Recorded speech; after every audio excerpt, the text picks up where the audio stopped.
Vamos abrir a nossa Bíblia em Lucas capítulo 19, verso 28 ao 44. Lucas 19, 18 ao 44, nós vamos estar a ler. Vou fazer uma pergunta. Quem está na escola ministerial, levanta a mão. Tá. 1, 2, 3, 4, tem mais por lá. Estamos estudando homilética, tá? Então você agora sai da homilética, deixa de analisar a pregação e escuta a palavra de Deus, tá? Eu me lembro quando eu estudava homilética no seminário, era difícil para mim depois sentar e escutar uma pregação, né? Estava lá analisando os pontos, as ilustrações, né? As técnicas. Mas vamos ouvir a palavra do Senhor. E eu queria falar com vocês nesta manhã a respeito de aplausos e lágrimas. Se você escuta assim, meio que aplausos e lágrimas, vamos falar de quê? Vamos falar da entrada triunfal. Nós vamos ver que nesta entrada triunfal, o Rei dos Reis foi muito, muito, muito honrado, porque fizeram uma apresentação de louvor e de adoração maravilhosa naquele momento. Mas no meio daquele louvor, no meio daquelas palmas, no meio daqueles gritos de alegria, deu para ouvir um chanto, que era o chanto do próprio Cristo que estava a chorar.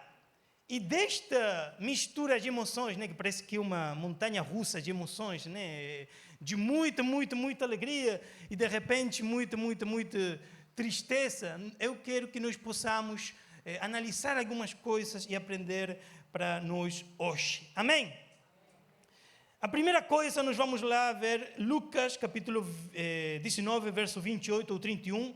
Nós vamos ler esta história, vamos ir analisando ela. Então, Lucas 28, 31 diz: depois de dizer isso, Jesus foi adiante deles para Jerusalém.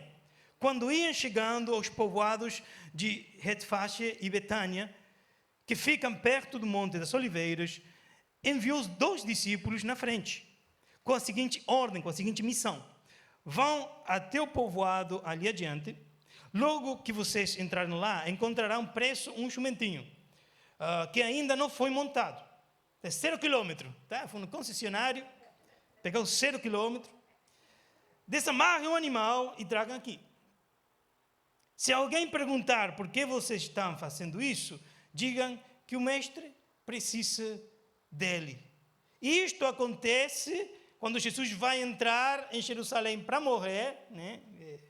É verdade que não sabiam as pessoas, Cristo sim, mas entra lá e houve um grande desfile. Mas isto aconteceu numa altura muito particular da cidade. É importante saber isso pelo contexto que nós vamos ver aqui.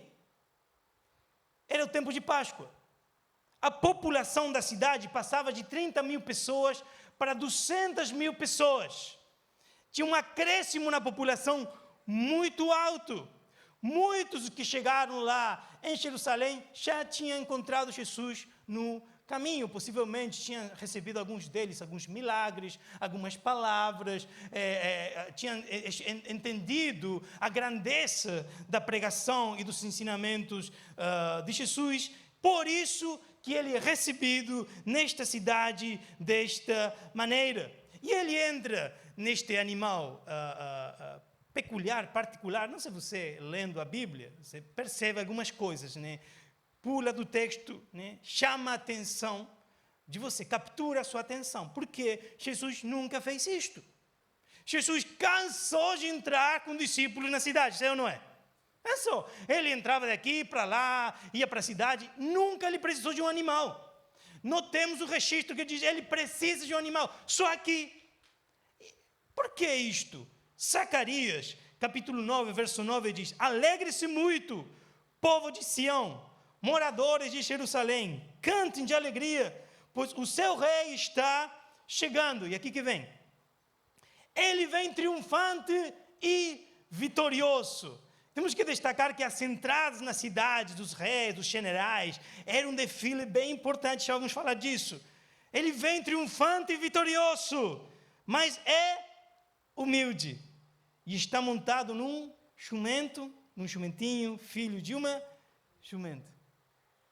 Não faz necessidade de ele entrar, tecnicamente entrando em cima de um animal, mas somente para cumprir esta profecia. E ele entra triunfante e vitorioso. Mas, ao mesmo tempo, ele entra humilde.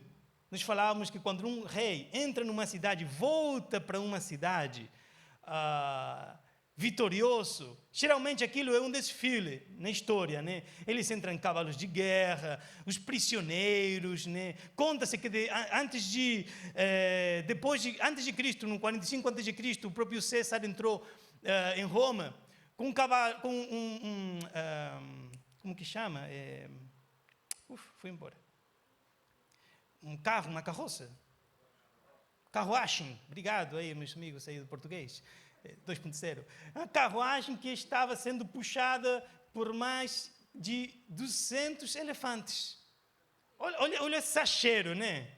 Olha, que coisa estranha, né? Um elefante acho que dava, né? Mas tudo bem, né? Se você quer trazer mais elefantes, né? Jesus entra como? Entra em cima do elefante? Não. Ele entra em cima de um cavalo de guerra? Não. Ele entra pelo menos em cima de um cavalo de boa raça? Não. Ele não entra em cima de um discípulo também? Não. Ele entra em cima de um jumentinho. A única diferença, por que esse jumentinho ficou importante, relevante nesta história? Até tem um filme que assistimos com o Oliver, que é Star, que fala da história desse jumentinho. É história, né? Não é bíblica, nem um desenho animado. Mas ele não é especial em si. O que faz ele especial são as palavras dos discípulos. Quais são as palavras? O mestre precisa dele. O mestre precisa dele. E essa para mim é a primeira lição que nós encontramos aqui. O mestre precisa dele. E se junta com aquela história de Coríntios que diz: Deus escolheu os humildes do mundo, os desprezados e as coisas que não são, para desprezar as que sim são, lá em 1 Coríntios 1, 27. E ele faz isto o tempo todo. E eu não vim aqui chamar você jumentinho, tá? Mas nenhum de nós somos especiais. Nenhum de nós somos... Olha para a pessoa que tem de lado. Eu não vou perguntar se tem cara de jumento, tá? Eu vou perguntar... Somos pessoas normais. Não há nada de especial. Não há nada de maravilhoso. Pode que depois de muito tempo você na igreja e aprendendo e crescendo, lamentavelmente em algum ponto os cristãos acham que somos alguma coisa, mas não somos. Continuamos a ser pessoas bem simples, que não temos nada demais. Tira o Espírito Santo, tira Cristo e volta a ser a mesma porcaria de sempre. Por isso que nós precisamos dele. Está comigo, irmão? Não há nada de especial em nós. E você pode ser perguntado alguma vez, mas por que Deus vai querer me usar se eu não sou nada? Eu gosto de ouvir isso, porque é Deus, é você que quer usar. Quando a pessoa diz, mas eu não sei falar, é Deus que quer usar para falar. Mas eu não sei liderar, é você que Deus quer usar para liderar. Porque Ele não quer que a glória seja para nós, é a conclusão de 1 Coríntios. Ele faz isto para que a glória seja só para Ele. Só para Ele. Quem nos conhece sabe o que Deus fez na nossa vida. Quando você me conheceu, você já me conheceu como pregador. Mas eu tinha vergonha de falar em público. Vergonha. Ao ponto de tremer e não conseguir falar. Minha primeira pregação foram 10 minutos e 30 minutos de oração em línguas. Não era língua espiritual, eu estava falando tudo torto. E era espanhol, imagina só. Não há nada de especial em nós. Tudo que nós temos é dele. Para que a glória seja para Ele. O importante não era o grande cavalo, o importante era quem estava em cima do animal. Jesus não precisava de um elefante.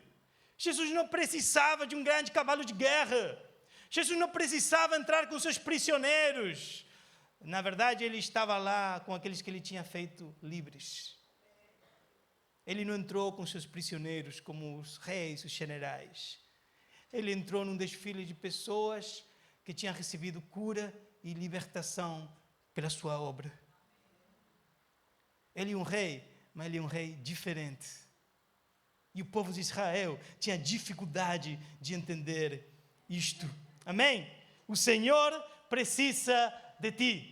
Não importa, eu não sei. O Senhor precisa de ti, Ele vai te capacitar, Ele vai te treinar, você vai entender. E aos poucos, o único que nós precisamos fazer é obedecer. Eu sempre achei estranho essa história, né? Eu vou ver uma pessoa que vem e diz, o mestre precisa do jumentinho, eu vou dar meu jumentinho 0 quilômetro. Mas está tudo enquadrado neste contexto. Nós só precisamos dizer para Deus, sim, claro, pode levar. E nós temos que ter a coragem, a valentia de fazer isso. Deus, sim, pode usar. A minha vida está aqui. Não é para perguntar, mas eu não posso, eu não tenho. Se Deus quer, Ele faz. Mesmo com o pior de nós, que com certeza é argentino. Mas a história continua. Eu ouvi um amém? Eu vou querer uma câmera daqui para lá depois, para analisar quem diz amém. Mas a história continua. A história continua, a partir do verso 36, diz: conforme ele ia passando, Lucas 19, 36, o povo estendia suas capas no caminho. Quando Jesus chegou perto de Jerusalém, na descida do Monte das Oliveiras, uma grande multidão de seguidores ia com ele. E eles, cheios de quê? Alegria, começaram a louvar a Deus em voz alta por tudo o que tinham visto. É que nós vemos, né? O texto não diz tecnicamente quem estava lá, mas eles não estavam espontaneamente a louvar e a engrandecer o nome de Jesus porque sim, não. Eles tinham visto, eles tinham experimentado, eles estavam lá por um grande motivo, a sua experiência. Eles diziam: que Deus abençoe o rei que vem em nome do Senhor, paz nos céus e glória a Deus. Aí alguns fariseus que estavam no meio da multidão disseram a Jesus: mestre, mande os seus seguidores calar a boca. Jesus respondeu: eu afirmo a vocês que se eles calarem, as pedras gritarão.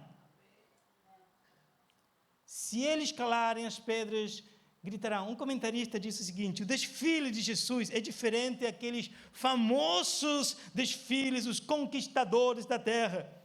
À frente do cortejo estavam os cegos que ele tinha restituído à vista, os mudos cuja língua ele tinha soltado, cantavam as mais bonitas canções, os coxos curados por eles saltavam de alegria, eram os mais ativos em ir procurar aqueles ramos de palmeira e agitá-los diante do seu Salvador. As viúvas e os órfãos exaltavam o nome de Jesus pelos atos de misericórdia que ele lhes tinha mostrado. Os leprosos que ele tinha purificado estendiam no caminho as suas vestes imaculadas e clamavam para o Rei da Glória.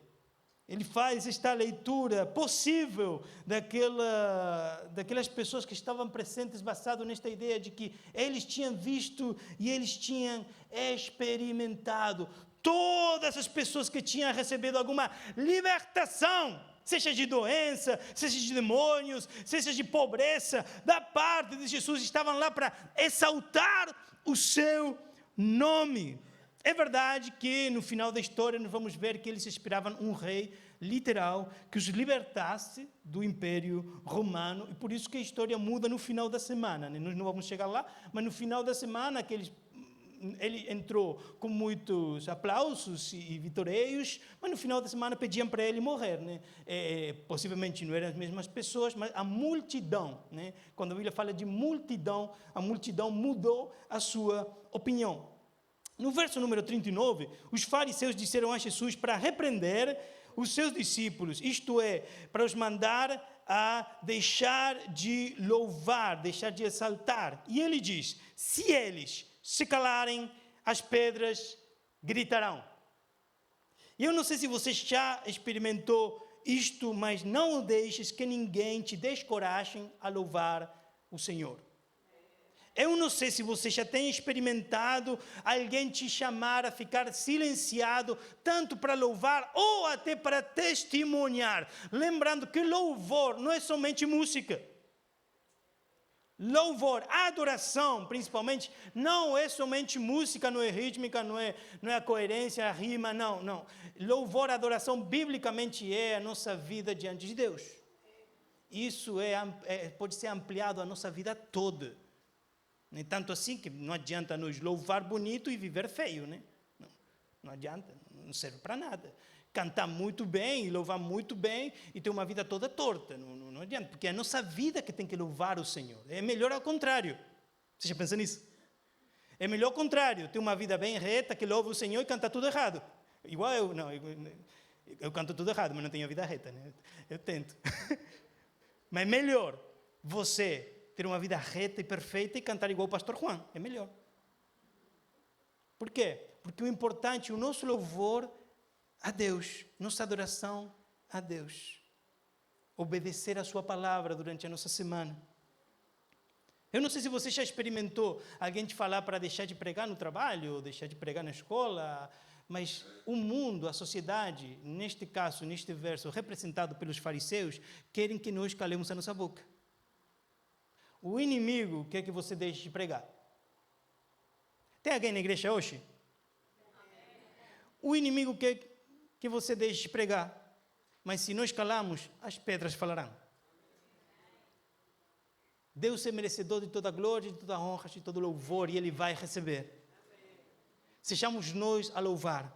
Sejamos nós a pregar. Sejamos nós a falar das boas coisas que Deus tem feito na nossa vida. Não deixes que ninguém te impeça de louvar o nome do Senhor. Uma vida de louvor é uma atitude diária. Por isso, louva o Senhor, mesmo que os fariseus te mandem a calar. Não tem fariseu na igreja, tá? Não olha para a direita, não para a esquerda. O que foi isso? Não deixa ninguém calar ou silenciar o teu louvor e a tua pregação. Continua a pregar e continua a louvar. Amém? O povo estava a receber os reis dos reis, o Senhor dos senhores, com grandes festas, com grandes gritos, com palmas, com capas no caminho. Era alegria, e essa é a parte dos aplausos. O Rei dos Reis foi recebido com aplausos. Mas no meio de toda esta situação, alguma coisa diferente acontece. Se continuarmos a ler o capítulo 19, veremos que no meio dos gritos de alegria e de louvor aconteceu uma coisa inusitada. No verso 41 ao 44 do capítulo 19 que estamos a ler, diz: quando Jesus chegou perto de Jerusalém e viu a cidade, ele fez quê? Chorou. Chorou com pena dela, com pena da cidade. E ele diz: ah, Jerusalém, se hoje mesmo você soubesse o que é preciso para conseguir a paz, mas agora você não pode ver isso, pois chegarão os dias em que os inimigos vão cercá-la com rampas de ataque e vão rodeá-la e apertá-la de todos os lados. Eles destruirão completamente você e todos os seus moradores. Não ficará uma pedra acima de outra pedra, porque você não reconheceu o tempo em que Deus veio para salvá-la. Quando a multidão se aproximava da cidade, estávamos a ouvir gritos, louvores. Imagina que estamos num culto e estamos a louvar a Deus e de repente algo desentona, tá?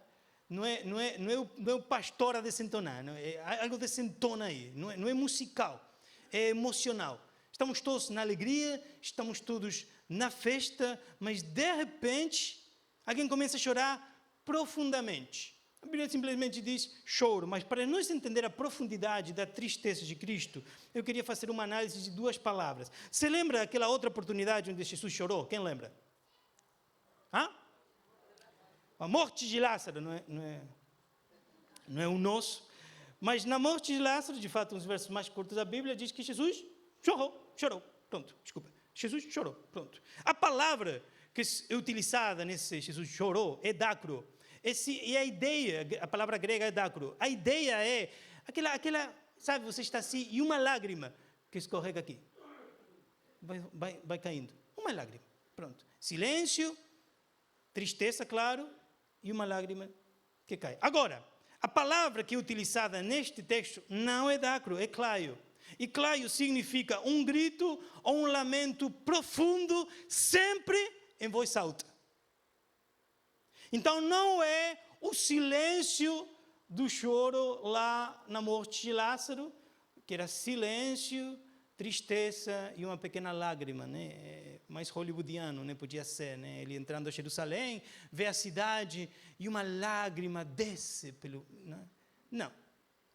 A Bíblia diz que ele estava naquela celebração, naquela festa, mas o que foi mais importante para ele foi esta situação. Ele olhou pela cidade e deu um grande grito de sofrimento. Como aqueles gritos desgarradores, né? Ah! Não sei como que seria, né? Um grande grito de sofrimento.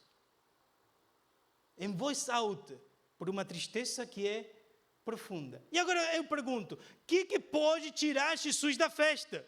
O que pode tirar Jesus de uma situação de alegria, de uma situação de louvor, de uma situação de adoração, de alegria? O que pode? O que tirou Jesus desse momento de desfile de louvores, onde ele estava a receber glória e honra, onde parecia, para o nosso olhar, que ele estava a entender que o povo estava compreendendo que era enviado de Deus? O que seria? E a Bíblia diz algumas coisas para que nós possamos entender. A primeira é que Jesus chorou por causa de uma fé superficial. Antes do final da semana, desta entrada triunfal, os aplausos do público iam converter-se, como nós falamos, em vaias. Por quê? Porque estas pessoas não estavam à procura de um salvador normal, um salvador, um rei. Eles estavam à procura de alguém que facilitasse a vida deles. Estas pessoas não estavam à procura do Deus como estava a se apresentar na vida de Jesus. Eles estavam à procura de alguém que viesse a facilitar a vida deles. Alguém que vem, tira o Império Romano, bota lá um rei judeu e que nós possamos viver a nossa vida da maneira que nós queremos. Jesus chora por causa de uma fé superficial. E possivelmente aquilo que causa tristeza de Cristo naquele momento, continua a causar tristeza dele neste momento. O que pode fazer Jesus ficar tão triste? Hoje Jesus chora quando vê um nível superficial de compromisso nas nossas vidas. Muitos na igreja procuram somente milagres, não procuram a verdade da Bíblia. Outros vão à igreja domingo somente para cantar, louvado seja Ele, e depois crucificam Ele com a sua desonestidade segunda-feira, com suas linguagens e com seus hábitos. O que pode causar tristeza no coração do Senhor é a falta de uma fé profunda. Eu não sei porquê na igreja nós chegamos a acreditar que podemos ter uma fé superficial de domingo. E você está aqui no domingo, né? E você pode ser que você acredite dessa maneira. E eu quero te desafiar a pensar diferente. Quando você lê a Bíblia em profundidade, quando você experimenta a Bíblia, dá para perceber que salvação foi gratuita, mas seguir a Cristo custa-nos tudo. Dá para perceber na Bíblia, claramente, que ser salvos é gratuito. Mas nós seguir a Jesus Cristo, aos lugares que Ele quer que nós vamos, custa tudo, absolutamente tudo. E isso é claro. Isso é claro. Às vezes nós queremos Ele para os benefícios, mas não queremos Ele para as responsabilidades. E isso não faz sentido nenhum. Está alguém aqui? Isso faz sentido nenhum. A Bíblia não funciona dessa maneira. Você não pode pegar a Bíblia e tirar as partes que você não gosta e achar que depois tudo vai funcionar igual. Não pode. Tem que abraçar tudo que a Bíblia diz. Eu me lembro, eu não sei se já contei para você, mas me lembro que quando eu era criança, eu gostava muito de carrinho, né? Acho que todos os meninos gostam de carrinhos, né? Gostava muito de carrinho. E naquela altura, quando eu era criança, né? No milênio passado, pior que não é brincadeira, né? No milênio passado, os carrinhos a controle remoto não eram muito comuns, né? Eu me lembro que meu pai me deu de presente um, né?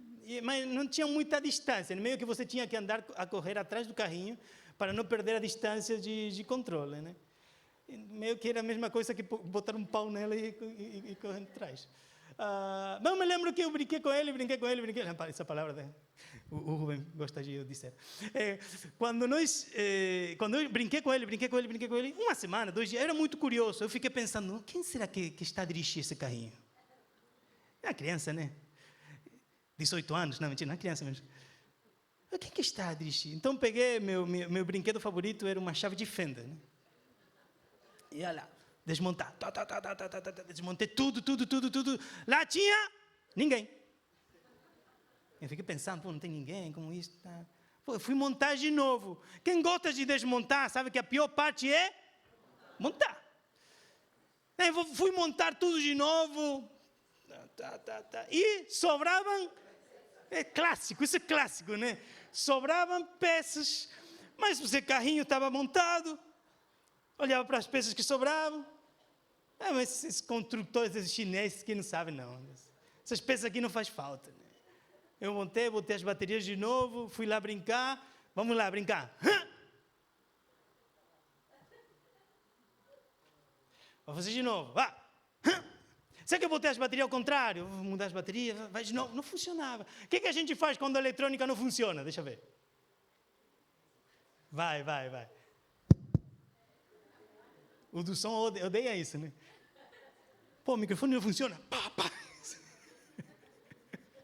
Quebra tudo. E depois funciona? Não, né? Continua sem funcionar, né? Antigamente batia na televisão.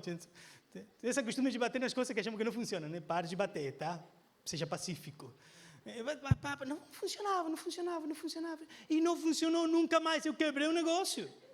Não funcionou nunca mais. Vai botar aquelas pecinhas que eu tirei. Nem meu pai conseguia tirar aquilo. Mas meu pai sabia, eu sempre desmontava as coisas. Mas isso, depois eu sempre lembro, e sempre penso isto, né? Quando eu falo que nós queremos pegar algumas coisas da Bíblia e achar que tudo funcione, não é dessa maneira. Nós, às vezes, tiramos da Bíblia elementos que são importantes, que fazem com que a nossa vida funcione, que fazem com que a nossa vida espiritual funcione. E depois nós queremos que a vida funcione bem, mas nós não aceitamos algumas coisas que estão na Bíblia. Nós queremos ir tirando, né? Isso aqui, congregar, eu não gosto, tiro folha, jogo fora. O dízimo, não gosto, jogo fora. Isto aqui não gosto, jogo fora. Marido de uma só mulher, isso aqui não gosto, jogo fora. Adultério, fornicação, isto não gosto, jogo fora. Não funciona dessa maneira. Eu gosto de mentir, vou tirar a parte que diz que eu não posso mentir. Não funciona dessa maneira. Todo o conselho bíblico tem que ser aceito, tem que ser abraçado. Para que funcione na nossa vida o Evangelho. Se nós estamos a viver, como Paulinho pregou um tempo atrás no acampamento, um Evangelho assim customizado, tudo modificado, ao nosso desejo, como quando a gente vai pedir um hambúrguer. Não funciona dessa maneira. Nós precisamos abraçar tudo que está no conselho de Deus e aceitar tudo que Ele diz para nós. E eu não estou a dizer que temos que ser perfeitos. Eu estou a dizer que temos que tentar. Pelo menos temos que tentar. Escuta a palavra de Deus e escuta aos seus irmãos. Às vezes Deus fala também pelos nossos irmãos, amém? Pelos outros jumentinhos na igreja. Deus fala conosco. O irmão vem e diz, você tem que fazer diferente. Aí vem outro irmão e diz, olha, você tem que fazer diferente. Aí outra vez diz, olha, você tem que... Chega um ponto que a gente tem que entrar em ração, né? Será que todo mundo está louco ou sou eu? Possivelmente você. Eu não sei a situação, mas possivelmente você.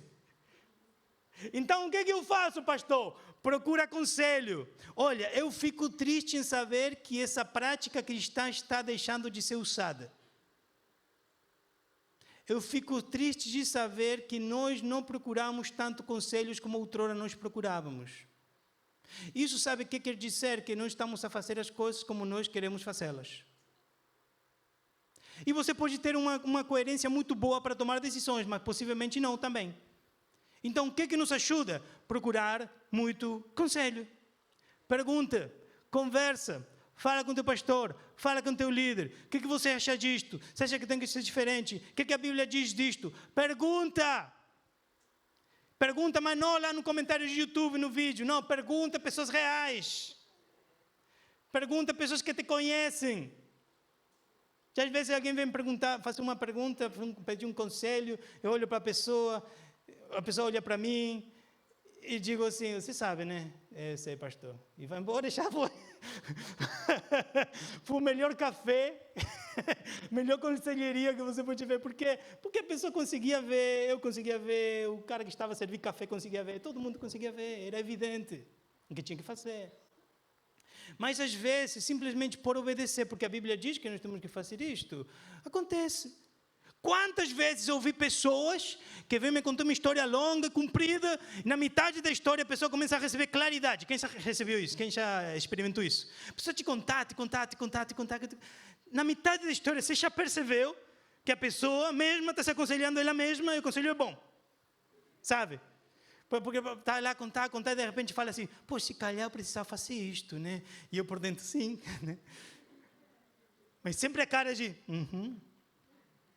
Não, mas se calar. E no final da conversa, você sabe o que tem que fazer, né? Sim, pastor, obrigado. E eu penso, obrigado de quê? Obrigado você. Café foi de graça. Obrigado. Nós não podemos disseccionar com bisturi o conselho da palavra de Deus. Se a Bíblia diz alguma coisa que nos incomoda, a Bíblia não tem que mudar. Somos nós. Vou dizer de novo. Se a Bíblia diz alguma coisa que nos incomoda, a Bíblia não tem e nem pode mudar. Somos nós. E mudamos para quê? Para que a vida, que Romanos 12:2 diz que a vontade de Deus é boa, agradável e perfeita, exista em nós e nós possamos experimentar que ela é boa, que ela é agradável e que ela é perfeita. Mas para isso, temos que deixar atrás a nossa fé superficial. Amém? O segundo que causou a tristeza, que levou ao claios, ao chanto, ao choro profundo de Jesus, é que ele viu uma cegueira espiritual. O coração de Jesus está despedaçado porque os judeus não veem e não reconhecem que ele é o Messias. Ele diz, ai, Jerusalém, se hoje mesmo você soubesse o que é preciso para conseguir a paz, mas agora você não pode ver isso. Depois, ele dá uma profecia que de fato se realizou 40 anos depois destas palavras serem enunciadas. Jerusalém é sitiada pelo general romano Tito e ela é totalmente destruída. Não ficou pedra sobre pedra. A destruição de Jerusalém, segundo este texto, é uma consequência direta de Israel não ter reconhecido que Jesus estava lá no meio deles. Às vezes a cegueira espiritual não nos deixa ver que Deus está no nosso meio. Eu não sei se você já aceitou Jesus no seu coração, se alguém está a pregar a você durante muito tempo, mas pode que você não está a reconhecer, não está a ver que Jesus está a se apresentar diante de vocês, representado por aquela pessoa que está a pregar o Evangelho para você. Não chegue ao momento da destruição para procurar a face de Deus. Não permita que chegue um momento que já não tenha pedra sobre pedra na sua vida para reconhecer quem é Deus e que Ele quer com você. Quem já pregou algumas vezes percebe que há um argumento nas pessoas fora dos caminhos do Senhor, que às vezes podem até gostar do que nós falamos. Comigo já aconteceu muitas vezes. Olha, aquilo bonito, aquilo faz sentido, olha que interessante, e de repente fala, nós também cremos não sei que coisa, de outras religiões, e tentam fazer o quê? Uma mistura de crenças. Um sincretismo, uma união, um politeísmo moderno. Diferentes crenças. Olha, eu creio em Cristo, mas também creio no horóscopo. Eu creio em Cristo, mas também creio em Buda. Eu creio em Cristo, mas também creio em Allah. Eu também creio isto que aquilo. E vou pegar tudo isso junto e vamos ver se alguém me salva no final da história, né? Tentando pegar e colocar um pé em todos os barcos. Mas não funciona dessa maneira. Acho que o título da pregação podia ser: não funciona dessa maneira hoje. Mas não funciona dessa maneira mesmo. Não é assim. Chega o ponto que nós temos que fazer uma decisão exclusiva. Ele é o nosso Deus, Ele é o nosso Senhor, Ele é o nosso Salvador. Só Ele. Mais ninguém. Isso é relação exclusiva. Amém? Você tem alguma outra relação exclusiva na sua vida? Tem. Sua esposa, seu esposo. Obrigado, seu ouvido, está ligado lá. Claro, seu esposo, sua esposa. Imagina você chega para sua esposa e diz: oh amor, eu amo muito você, mas sabe que eu estou conhecendo também outra mulher?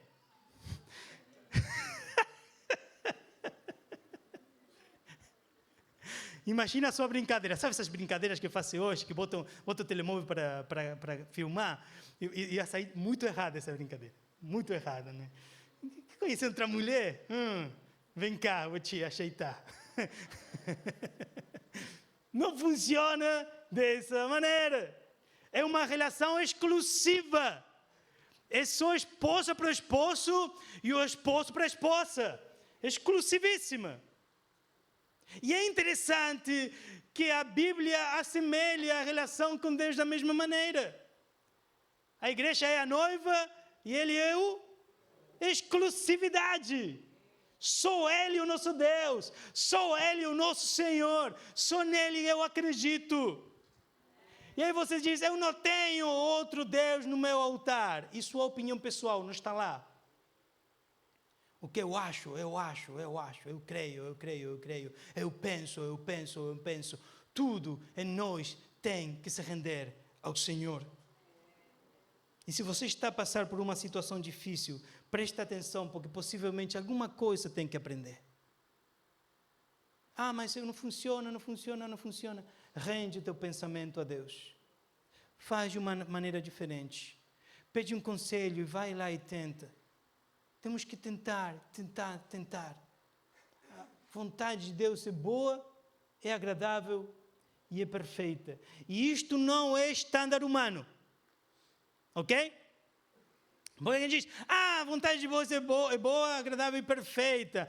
Eu vou estar numa casa grande, um carro do ano, vou trabalhar 3 horas, ganhar 5.000 euros, vai ser tudo tão maravilhoso. Essa mesma Bíblia diz que os discípulos que viveram a vontade de Deus morreram todos eles de maneiras terríveis. Essa mesma Bíblia dá fundamento ao cristianismo, onde nós seguimos a Cristo, que morreu de uma maneira terrível, praticamente nu e sem nada. Então, para nós chegar a experimentar a vida boa e agradável e perfeita, temos que ter uma mudança de pensamento, que de fato essa é a ideia de Romanos 12, né? Tem que existir uma mudança de pensamento, uma transformação total, para entender o que é realmente importante e o que não é importante em absoluto. Amém? Jesus chora por uma fé superficial e pela cegueira espiritual. E para ir finalizando minhas palavras, as palavras mais tristes deste texto se encontram no versículo 44. O povo de Israel não reconheceu o tempo da vinda Por outras palavras, Jesus afirmou ser Deus, rei, mas o povo não o reconheceu e por isso não o recebeu. Estamos a reconhecer Ele na nossa vida. Glória a Deus pela alegria. Glória a Deus pelo louvor. Glória a Deus pelos gritos de vitória. Mas estamos a reconhecer Ele na nossa vida? Ou simplesmente estamos a fazer o que o resto da multidão está a fazer? Que Deus tenha misericórdia. Que Deus nos dê direção na nossa vida. Amém? Fica de pé, eu queria orar com você.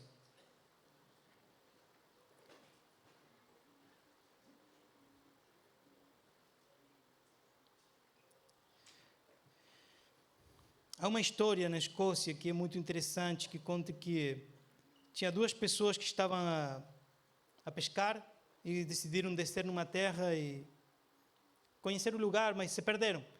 Aí ficou de noite, né? Aí eles começaram a procurar refúgio, a bater portas. E bateram a porta de um agricultor. E pediram teto, uma cama, comida, e eles estavam dispostos até para pagar por aquilo, né? Mas esse agricultor olhou para eles desconfiado e falou que não, que eles tinham que ir embora. Aí eles continuaram a bater portas, né? Continuaram a bater portas. E uma pessoa abriu a porta, eles entraram, eles comeram lá, eles descansaram, tomaram um pequeno almoço no dia seguinte. E só de dia, que esse agricultor, né, conseguiu ver que um dessas duas pessoas era o príncipe de Gales, era Eduardo, que ele viria a ser o Eduardo V, o rei. E essa história nos leva a pensar como o primeiro agricultor deve ter ficado muito arrependido de rejeitar seu rei, por não ter reconhecido. Eu não sei se teve alguma represária, né? A história não diz. Mas com certeza algum benefício para aquele que abriu a porta, com certeza. Isso sim. Isso sim. Abrir a porta para o nosso rei traz muito benefício. E o diabo tenta nos enganar com aquela famosa teoria do caos, né? Que é fazer o mal porque nós achamos que é felicidade. Mas simplesmente nós estamos meio perdidos e não entendemos. As pessoas lá fora estão à procura de felicidade. As pessoas lá fora estão à procura de alegria. Mas eles jamais vão encontrar nas drogas e no álcool. Eles jamais vão encontrar no adultério, na sexualidade desenfrenada, jamais vão encontrar. E nós também não. A nossa felicidade só está em Cristo Jesus. A nossa vida boa, perfeita, agradável só está em Jesus. Não há nada mais. E o diabo pode tentar te enganar, te fazer perder o caminho, deixando de ser exclusivo para sua esposa ou para seu esposo. Te tentar fazer perder o caminho, mentindo para conseguir benefícios. Pode estar a tentar te fazer perder o caminho, tomando atalhos para conseguir as coisas mais rápidas, mas ilegalmente. Ele pode estar a tentar para você perder o caminho. No final dessa estrada não há felicidade não, meu irmão. No final dessa estrada só há tristeza, só há dor, só. No único caminho que no final há felicidade é no caminho do Senhor. No único caminho onde nós podemos saltar de alegria é nos caminhos do Senhor. A única verdade, a única vida que nós podemos viver. Nesta manhã eu quero te animar a abraçar esse caminho com mais força. Se você nunca abraçou, abraça Ele. Mas se você está faz tempo aqui, faz tempo nele, volta a olhar para Ele com carinho. Volta a olhar para Ele com felicidade. Volta a achar entusiasmo no caminho do Senhor. Volta a encontrar a paixão, a energia, o poder. Volta a abraçar o caminho com alegria. Porque o diabo só quer matar, roubar e destruir. Mas ele veio para dar vida e vida na abundância.